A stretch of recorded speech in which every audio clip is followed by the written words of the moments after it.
Madam. Madam Ivan. Hi guys! Welcome back to my channel. So for today's video, nandito na naman tayo. Nagbabalik sa ating first episode yata ito ng ating nanggongit na yata ako somewhere. But anyway guys, may mga kasama tayo ngayon live na live dito sa Wonderland Cafe. Dalawa sa pinaka nagagandahan at nagbabanguhan na BNT members. Akala mo talaga hindi nyo nakita sa thumbnail. But anyway, please welcome BNT Aye. Hiya! And BNT Andrew. Hiya! Hiya! Hiya! Ano na naman ito, madam? Ba't tinatawag kong paano? Parang kami napapatawag sa principal office. Ano ba ito? Ginawa na naman kami. May mga tinatanong na naman. May mga tatanong ang ating mga netizens. But before anything else, we would like to thank God also. Ay, may nag-i-invite pala sa atin, by the way. Kainan sa mga Dalma. Ay, meron nakita kayo. So, sa mga mag-i-invite po sa amin, pwede po, oo. Kaya nyo lang po kami sa aming mga kanya-kanyang Facebook page or sa Instagram, and we will try to accommodate hanggang kaya. So, for that, 30 minutes ago, nag-post ako ng picture ni Aye at ni Andrew. And sabi ko, baka may mga gustong itanong ang mga netizens sa inyong dalawa. Alam naman natin na kayong dalawa ay you've been through, you know, Broken. Parang ano pala to, nag-post si madam, so may mga nagtanong. Hashtag itanong. Diba? Parang very funny. Itanong mo, number 1. Ganon. Pero, ito na lang. Parang yung iba, I think wala pa nilang idea. May mga nagtatanong pa rin talaga. Hindi pa updated sa mga nangyayari this past few months. So, hiwalay na nga ba si BNT Aye at si Go? Hiwalay yung ulo mo sa ano mo katawan. Mali-mali yung tanong mo. Hiwalay na ba si BNT Aye at Polo? And hiwalay na rin ba si BNT Andrew at si Go? Hindi ko alam. Parang may wild card. Wait po, manggagaling sa kanila mismo ang sasagutan. Ayun na ba? Tanong na yun? Yung lang para lang sa ibang mga na hindi pa tanong aware. First question. Hiwalay na daw ba kayo sa mga... Ay, ito first tanong na yan? Oo. Aba, di pa sure. Aba, syempre po. I think ako iwalay kami ni Polo parang mag-3 months ago na. 4 months. Ay, matagal-tagal na. July, August, September, October, Kasi July 7 kami nag-break para lang sa clarification ng lahat. Kahit wala po kayong pakialam kung ano yung date ng breakup namin, July 7. Ikaw, Andrew. Amen, for the content. Surprise! It's a prank! Hoy, try lang po For the content na pala yung breakup. Wala kasi maisip. Break muna nga tayo. Char lang, hindi. Break na po kami nito. Natawa ko dun sa parang for the content lang kasi wala nang ma-content, so mag-break muna tayo. Hoy, char lang po yun. Totoo po talaga na break natin kami nito. Then, medyo sabay lang kami ni Aya. I think July 10 kami, pero hindi ko natatandaan yun. Mga July 10 kayo. O mga ganon, July 10. Ay, nauna kayo. Nauna kami, tapos sinabi ko kay Andrew, wala na din siya. Nagkakausap na kami. Nangyari na yung mga nangyari na hindi dapat mangyari na nangyari na. Putang ina yung nangyari. Bakit? Tapos niya pa sa mga pinagdaanan ng mga tao. Sa kanilang dalawa, I think, pinag na niya yung mas umiyak ng tao. Pero ako talaga as in legit, like, last iyak ko kagabi. Sabagay kasi matagal. Although, hindi ko naman sinasabi na the more naman matagal, the more naman madami iyak. Kasi yung kanilang naman, hindi naman nagsusukat na kung gano'n pa yung matagal. May iyak kasi na, naiiyak ka kasi bago pa lang eh. Ang ikli pa lang ng pinagsama niyo, tapos natapos agad. Diba? May mga iyak naman na ang haba niyo na ng pinagsamahan niyo. Diba? Dalang pala ba?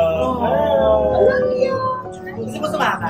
Na video. Di iyakin talaga kasi ako, like, kunting ano mo lang, something, like, iyak na something, like, before pa. Ayun po, hiwalay na po sila sa kanilang mga... Yes, we're single! So, sa mga nagbabalak dyan, Wag muna! Diyan ka na! Sa akin pwede na. Mag-start muna tayo. Ito sa pinakaunang nagtanong sa Instagram. Kasi pinagpunta sa Facebook ng Instagram. So, ang nagtanong ay si Juan Kyle. Hi, Juan Kyle. Hiya! Si Kyle? Si Kyle. Hiya! Ang tanong niya, kailan mo sila papayagang tumambay sa iyo? Actually, ngayong umagot, pinapayagan ko kayong tumambay. Pinapayagan talaga. Like, Hindi ayaw ni Madam. Kasi madadakot siya. ano? Ano? Yung daming dahilan ni Madam, like, bawal muna kayo sa ganito. Oy, sabi. Ano yan, Kyle? Ano Disney? Medyo busy lang talaga ang mga bayot. Pero, huwag kang mag-alala. Guguluhin namin Tsaka ang pag buhay. mayayaman, masyadong bigla. Dapat pumunta kami, di ba? So, medyo tinamad kami. Nakita namin mga kasama, di ba? Like, oh my gosh, kasama mo kami dyan? Wala kaming outfit. Pero yan, ang mga yan, Kyle, no? Sila, kalag-kalag, sila, friends tayo lang. Pero one of these days, natambay tayo. Ito na lang. Tanong naman ito, ano na natin galing kay McLean.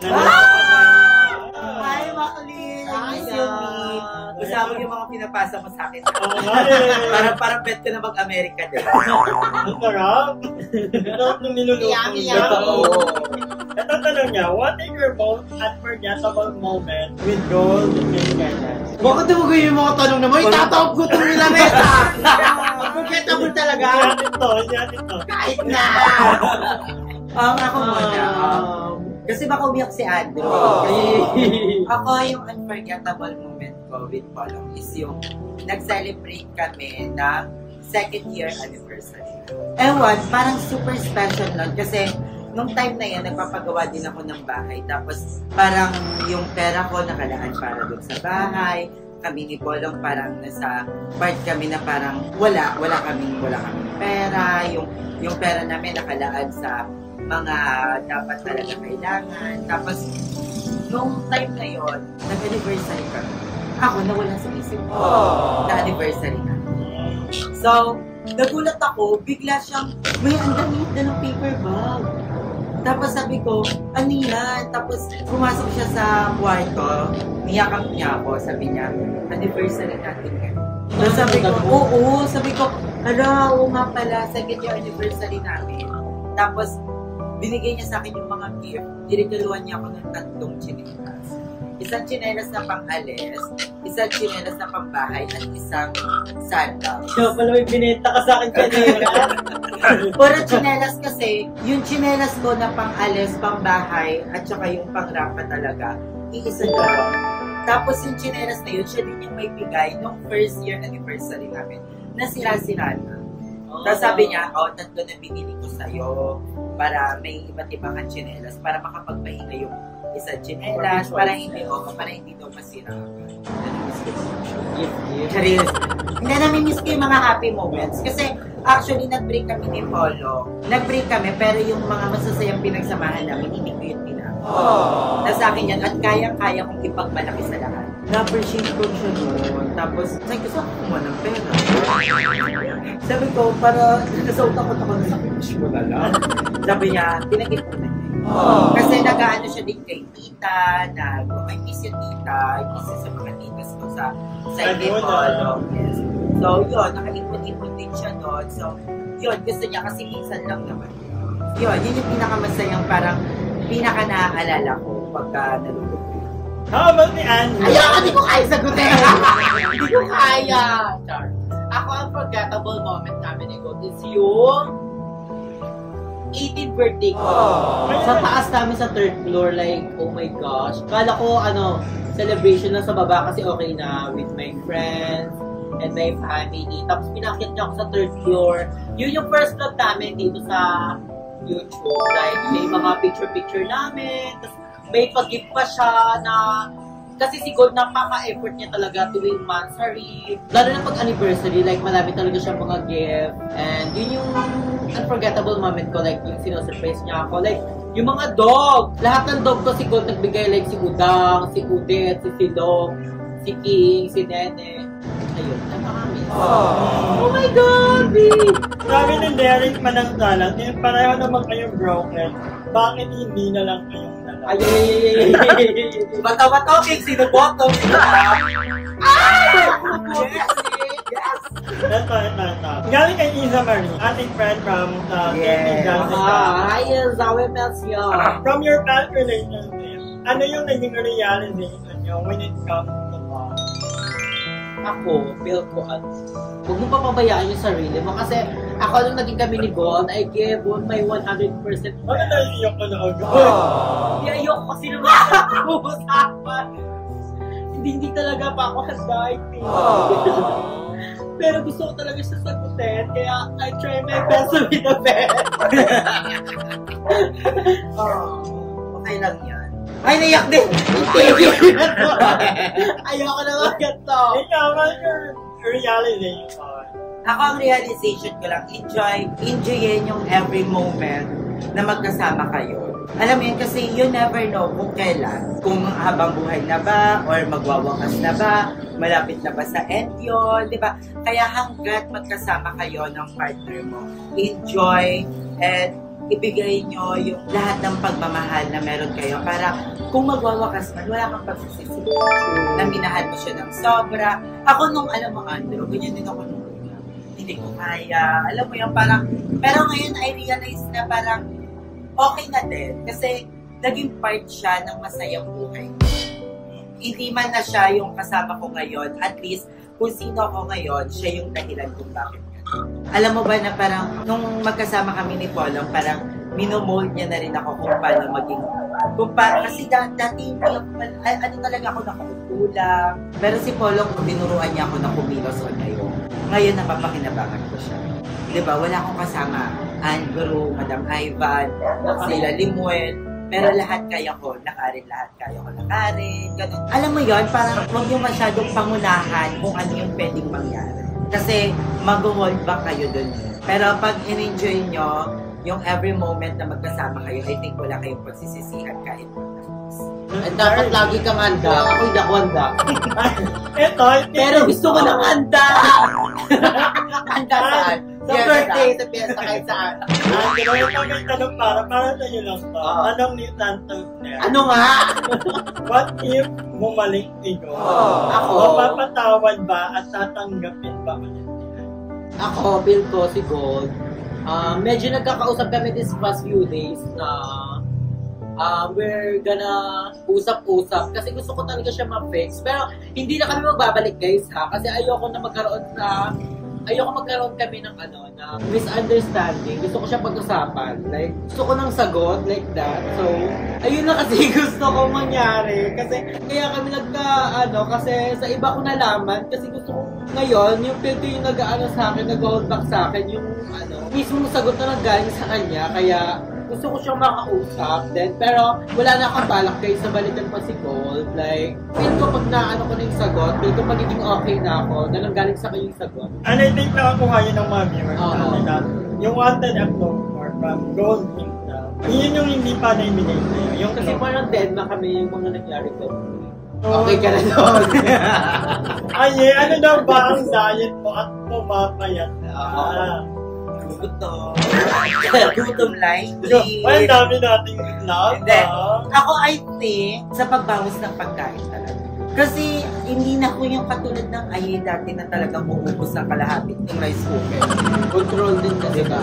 Oo, nakokontrol ko siya kasi dahil sa stress before. Kasi di ba na-stress ako before, yung nagkasabay-sabay yung magkaaway PNP, nawala si Papa. So, parang 3 days ata ako nung nawalang kain-kain. So, after nun, parang hindi na ako masyadong makakain talaga at up till now. Hindi ko na sana yung chat. Walang pagkain. Pero may medyo tumataba ako ulit kasi ano ba naman na sa'yo, lalo pagkasama ko si Anne.